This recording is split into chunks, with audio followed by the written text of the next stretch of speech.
just enough altitude to get above the clouds. About 250 feet above sea level.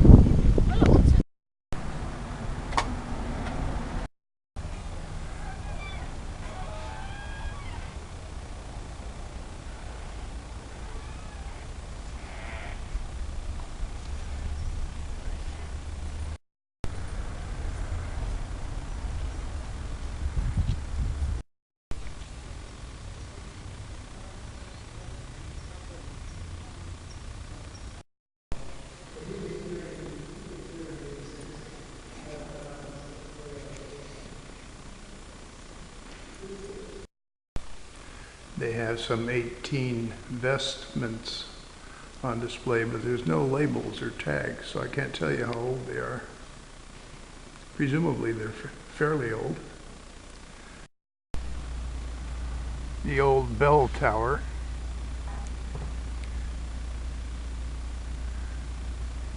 A cypress tree. There's nothing to indicate how old it is, but it's obviously been here a long time.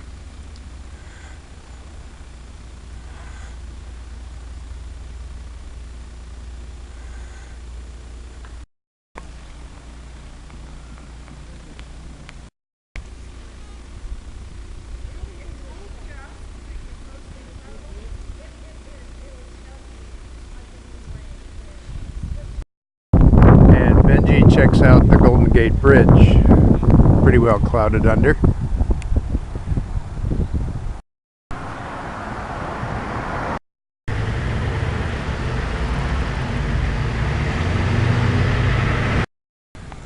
One of the missions that Sierra founded just a few days before the July 4th Declaration of Independence. Survived the '06 earthquake very nicely. The building next door was totally destroyed and rebuilt.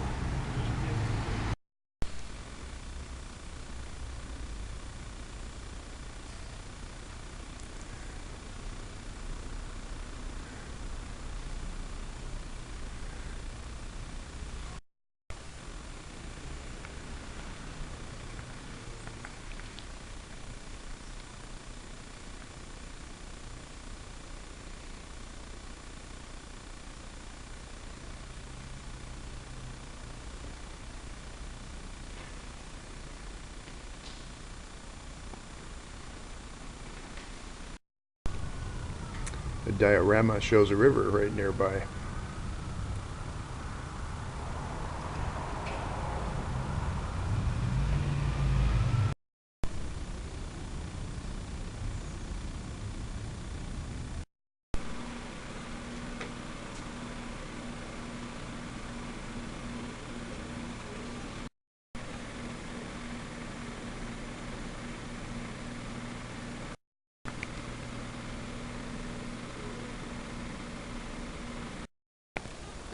Up to 11 young girls lived at the mission, and in this area they were taught, they lived and were taught how to do the various duties that they would be responsible for, sewing, cooking, that sort of thing. Unmarried women. And directly outside the front door we have the kitchen area, the outdoor kitchen area. All wood fires were kept out of the buildings, of course, especially when they had thatch roofs. But even then, for safety and because it could get excessively hot in the building during the summer. And this building even had an outdoor latrine with running water through the ditch, which is near the kitchen area, where they did all of their cooking, which is right outside the front door of the building.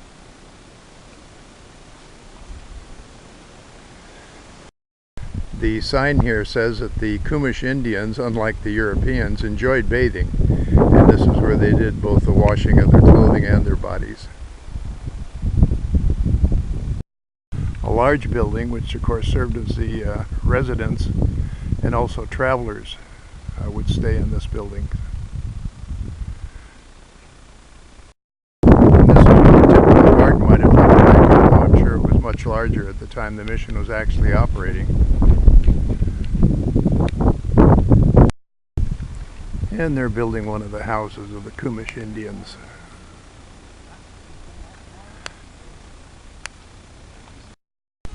This one looks a little more realistic to me.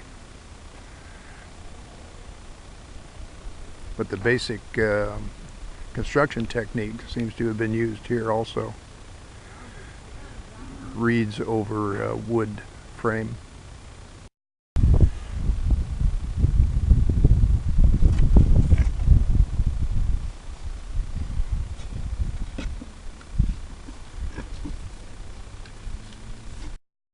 Inside the blacksmith's building,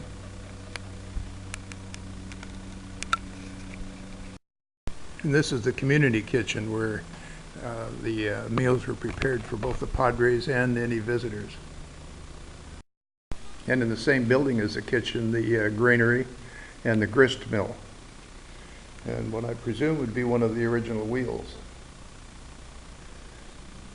And we'll take a look inside the residential building. Notice how short the doors are. People were smaller back then, even 200 years ago.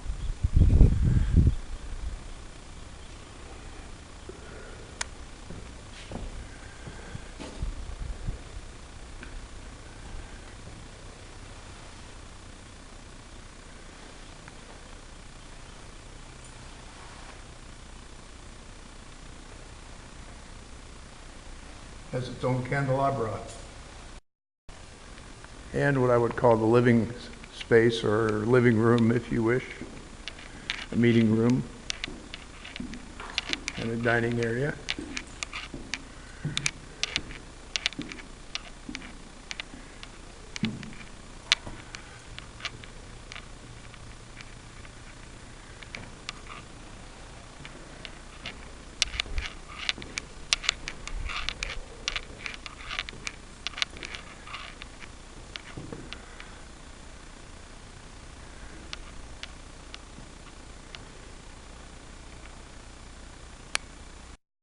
After being abandoned by the church, having been in effect thrown out by the Mexican government in the early 1800s, the California Conservation Corps eventually returned and restored the mission, which is now being taken care of by the California Park Service.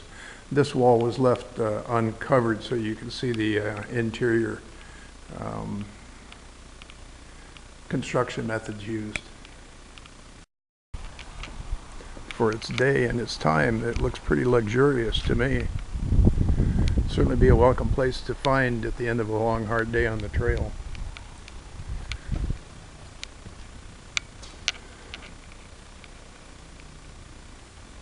In here they would handle cowhides, work them.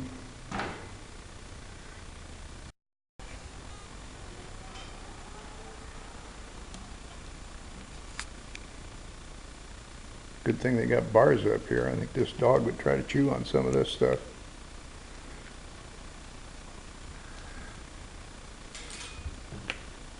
Get out of there, Benji. You're a bad dog. And right next door, a room for doing the finer work of leather working. I haven't seen a sign, but apparently this room is used for church services. The pulpit, and of course the altar. Several looms. They made their own clothing or cloth.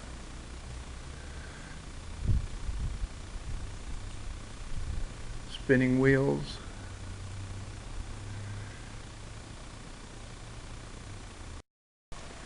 The carpentry shop. Remember, this was a self-sustaining community.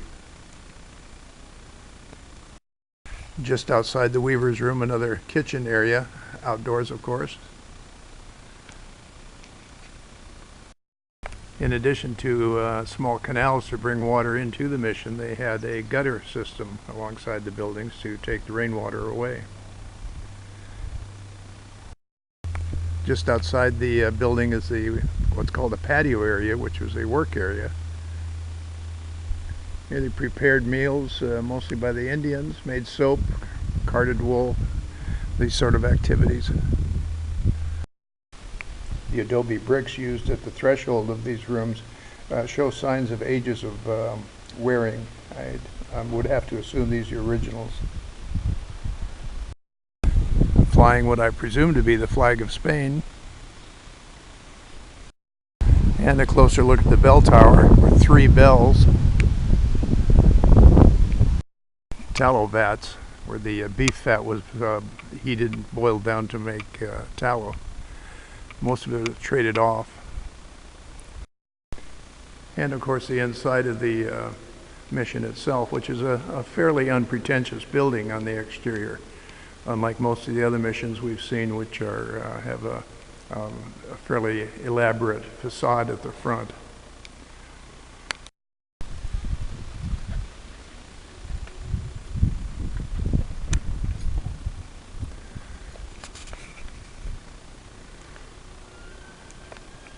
Standard bunk room for soldiers.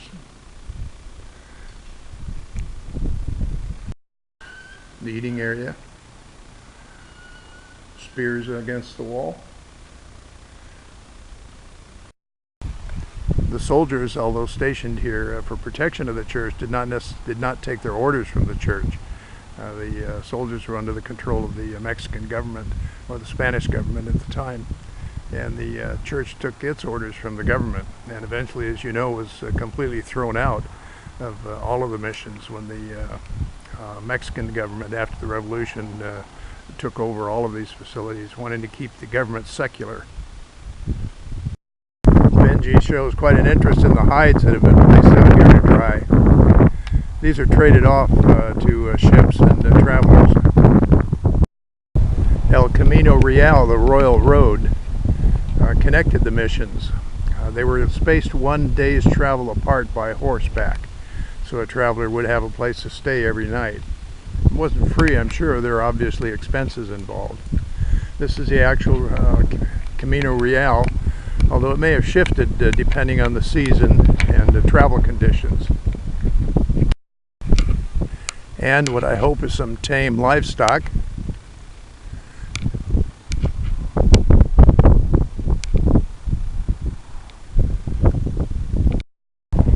Each mission was self-containing. Up to 1,000 people could be living here. In the corral here, they have a inventory of some of the animals that were on hand in 1820.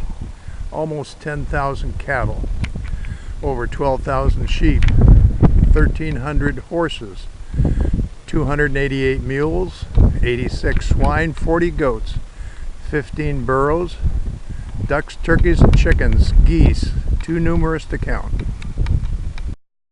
I'm in the town of Spreckles, California, which only has about 500 residents, probably less. So it's a small town, and as you'd expect, it has a small fire department.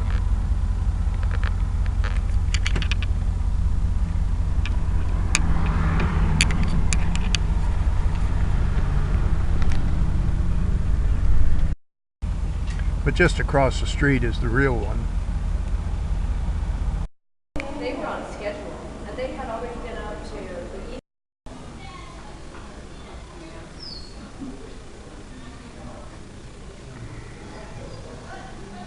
The floor of the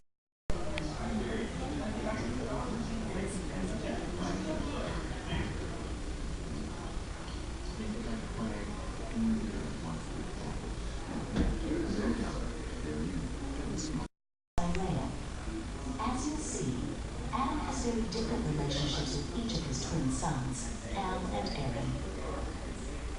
See, well, I got the idea of an article I read. They dug up a massive dump.